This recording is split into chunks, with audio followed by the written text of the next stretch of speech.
Sir, ito pong PUV Modernization Program, ang inyong mga nakakomperensya po nung isang araw, nagpalabas po ng balita nga na sila po ay umaasa sa inyong ipinangako na after Holy Week daw, magkakaroon kayo ng desisyon doon sa mga hindi nakapag-consolidate Tama po. at nawalan po ng hanap buhay. Ano pong latest dito? Opo, umihingi po tayo ng paumanhin sa kanila, no? At medyo nagtagal po ito, inaamin natin. Pero i-announce ko po for the first time, no, sa programa ninyo, Kuya Ted. Kahapon po, pumirma po ako ng department order na sinasabi na bubuksan po nating muli ang sinara noong Abril 2024 para dun sa mga hindi nakapag-consolidate at hindi nakasama sa PUV modernization. Magpo-provide po tayo ng provisional authority, 1 year, renewable, extendable after 1 year. Pero meron pong mekanismo yan. Okay. Unang-una po, pasensya na Sige, po, Kuya Ted, go kung ahead, nagmamadali go ahead, tayo. opo. Hindi, okay Pero lang po, po. yung Okay lang po, sir. ating, Take your time. yung ating, meron po kasi tayong mga rota na meron na pong nag-consolidate. Okay. At meron na pong 60% and above ang Doon sa rota na yun? doon sa rota na yun. Okay. Doon po sa mga rotang yon na meron nang nag-consolidate at 60% and above na ang lumalarga doon, bumabiyahe doon.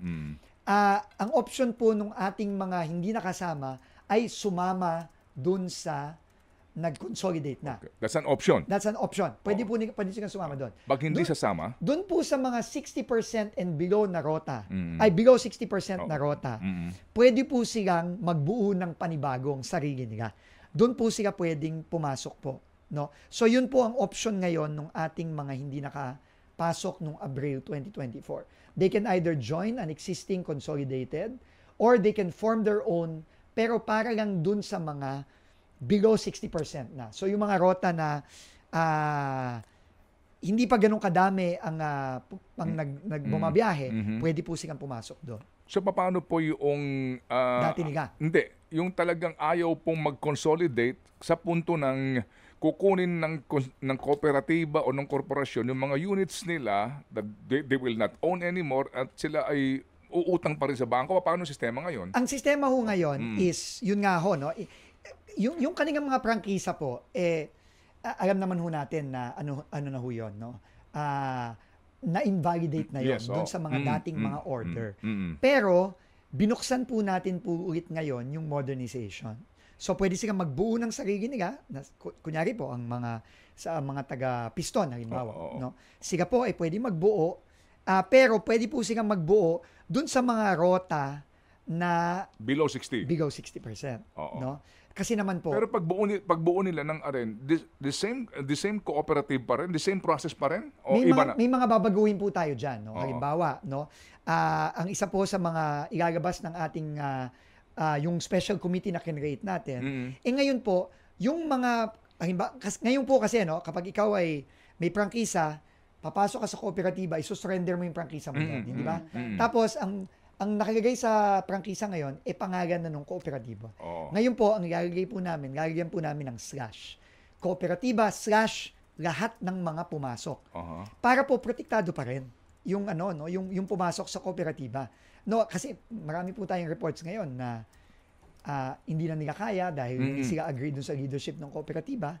Wala na ho silang option. Hindi sila pwedeng umalis kasi wala na ho silang prangkisa. Ngayon po, binibigyan po natin ng opening na gano'n at opportunity na gano'n na maging mas flexible yung ating mga kooperatiba o mga korporasyon. No? Yan po ay nanggaling din po sa kanila. Sinuggest din po yan both nung mga nag-consolidate na at nung mga hindi pa nagko-consolidate. So yan po, ipapasok po yan. Paano po yung modernization po ng unit? Okay. Yung po modernization ng unit, medyo pepreno po tayo dyan ng konti. Ang gagawin po natin ngayon, aayusin natin muna at tutulungan natin yung mga nagmodernisa na. Okay. No, yun muna. No, kasi Yung ibang hindi makabayad, yung mga ganun, paano po yan? 60% ang default rate sa mga bangko. Ha? 60%. Ang hindi nakakabayad sa tamang panahon, nahihirapan magbayad. Go ahead. Opo. So, kailangan muna natin tulungan yun. No, kailangan natin silang bigyan ng reprieve, kailangan natin tulungan. To be able to survive. To be able to survive. Ba't pa naman po natin ipipilit ngayon na kahit magsama-sama itong ating mga operator ngayon, alam naman natin na napakalaking problema nito. So, may mga gagawin po tayo para matulungan muna yung mga partners natin na sumugal na at nag-consolidate na at bumili na Okay. ng mga modern jeeps. Okay. Kuya Ted, marami po pong mga gagawin dito, maraming kailangan ayusin, pero ang inuna muna namin, itong department order na I think pinablish na po sa DOTR website at mga Facebook, etc. This morning, ang importante nga po, mabigyan naman ng opportunity na makabalik at makabiyahe ng legal itong ating mga operator na hindi na nakasama at nasaraduhan.